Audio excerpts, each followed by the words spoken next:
Lunes hanggang Sabado, kamay mo'y nanginginig sa pagod at sa pangarap na laging bit-bit. Ang tawag ni Mrs. galing sa Bicol, salamat mahal sa padalang dolyar. Sige wag ka nang mag-alala, ang ngiti mo'y pilit, hawak mo ang phone mo, pero ang utak mo'y nasa kabilang kondo. Nag-overtime ka raw, 12 oras na trabaho, pero ang totoo sa milk tea shop, nag-aantay siya sa'yo. Ang visa mo'y walking visa, pangalis sa hirap, pero yan din ang access mo sa lihim na yakap. Ang remittance ay pambili ng bigas at gamot, pero yan din ang barya sa kasinungalingan mong paulit-ulit. Oo tita, sa pamilya out of touch, nasa sumpaan. Ang iba pa ay lihim na relasyong walang katapusan. Sino ang totoong biktima? Sino ang totoong mahal? Sa Taiwan may kabit, sa Pinas may altar. Ang profile picture mo kasama ang iyong anak, caption para sa inyo ang lahat ng hirap. Pero ang story mo sa close friends at sa Viber ay holding hands sa night market, hindi factory worker. Mag-iisang taon na, mansarin nyo na pala ang birthday ng anak mo, date nyo sa Wenshan Tea Plantation. Lahat ng excuse mo'y galing sa trabaho at pagod, habang yung isa dyan ang nagpupuno ng pagod.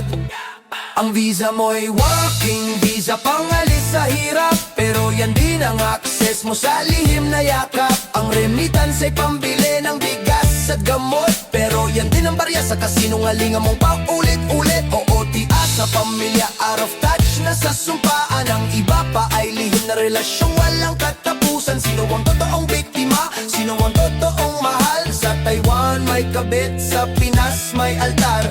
TWD, Taiwan dollar, o USD, US dollar. Ano ba ang mas mahalaga? Ang pera ba o ang pamilya na lumuluwa? Darating ang araw, matatapos ang kontrata. Sino ang sasalubong sa'yo? Sino ang mag-antay sa naaya? Ang lihim bang iyan? Kaya mo bang bitbitin? O iiwan mo lang din sa airport kasabay ng guilty mong damdamin? Ang visa mo'y working visa, pangalis sa hirap, pero yan din ang access mo sa lihim na yakap. Ang remittance ay pambili ng bigas at gamot, pero yan din ang barya sa kasinungalingan mong paulit-ulit. Oo tias sa pamilya out of touch, nasa sumpaan. Ang iba pa ay lihim na relasyong walang katapusan. Sino ang totoong biktima? Sino ang totoong mahal? Sa Taiwan may kabit, sa Pinas may altar. Visa, remittance at iba pa.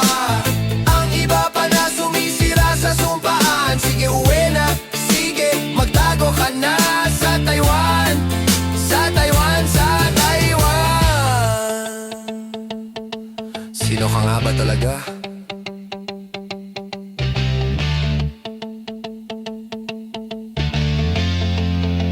Sino ka nga ba talaga? Alas 5 ng hapon, time out na sa pabrika. Itit na oras, pagod ang katawan, balikat ay may kirot. Ang sabi sa manager, sir mag-overtime po ako. Kailangan ng pera para sa tuition ng mga bata. Ang kasinungalingan ay parang uniform, suot-suot habang papunta sa MRT. Reply mo'y malamig sa asawa, matutulog na ako. Mahal wag mo na akong tawagan, sobrang daming trabaho, 12 oras na naman.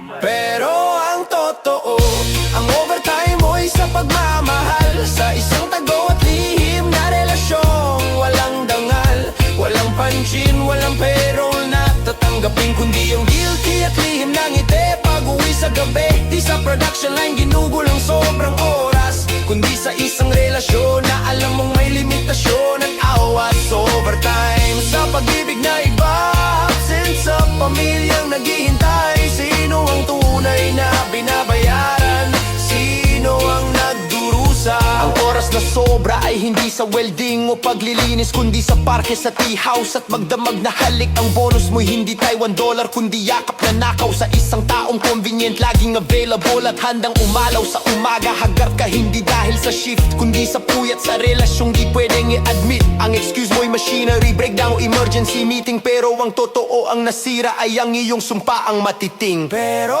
ang totoo, ang overtime mo'y sa pagmamahal, sa isang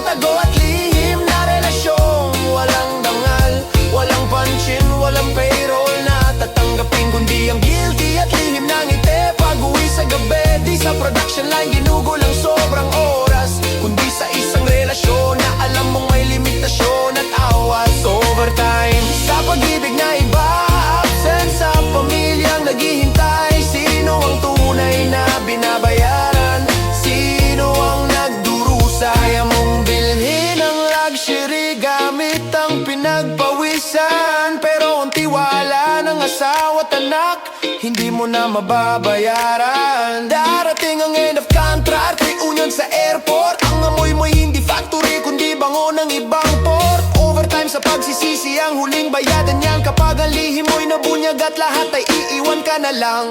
Pero ang totoo, ang overtime mo'y sa pagmamahal sa isang tago at lihim na relasyong walang dangal, walang panshin, walang payroll na tatanggapin, kundi ang guilty at lihim ng ngiti pag-uwi sa gabi. Di sa production line ginugol ang sobrang oras, kundi sa isang relasyon na alam mong may limitasyon at awas. Overtime sa pag-ibig na iba, absent sa pamilyang naghihintay. Sino ang tunay na binabayaran? Sino ang nagdurusa? Overtime sa pagmamahal, hindi sa trabaho. Ang sobrang oras ay ginugol sa pagkakamali mo. Sana masarap ang tulog mo, sana matuwa ang pamilya mo.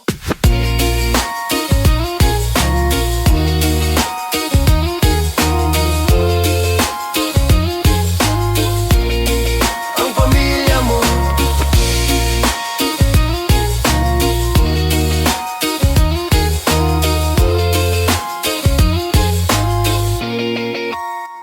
Sa bintana tanaw ang Taipei 101. Gaano man kataas, ang liwanag niya'y di sapat para takpan ang sekreto ng puso kong salat. Ang tawag ko sa Pinas, pilit na ngiti ang katapat. Malapit na akong umuwi, tiis-tiis lang muna. Pero ang chat mo sa iba may kasamang yakap at tawa. Ang linya ng ID at passport mo'y papunta sa airport, pero ang exit mo ay sa bahay ng lihim mong comfort. Ikaw ay nasa Taiwan, pamilya ay sa Pilipinas, pero ang puso mo sumabit sa kabilang linya ng 101. Ng 101 ay simbolo ng sukses at yaman, pero ang ibaba nito pinagtakuan ng sumpaan at dangal. Napakalaking building, napakalawak ng distansya, pero mas malaki ang guilty mo sa bawat kasinungalingan. Sana'y makita mo mula sa tuktok ng lihim na iyan ang sakit na idudulot mo sa pamilya mong iniwan. Ang mga litrato sa Instagram, puro nature at temple caption. Iniisip ko kayo habang nagtatrabaho, pero ang GPS location sa WeChat mo iba. Katabi ng daan na hindi pwedeng makita ng asawa. Ginagamit ng traffic at trabaho bilang palusot para sa date night ninyong dalawa. Puno ng pagkukunwari at galos ang ticket mo'y round trip papuntang Pilipinas, pero ang damdamin mo one way na papunta sa ibang buhay. Ikaw ay nasa Taiwan, pamilya ay sa Pilipinas, pero ang puso mo sumabit sa kabilang linya ng 101.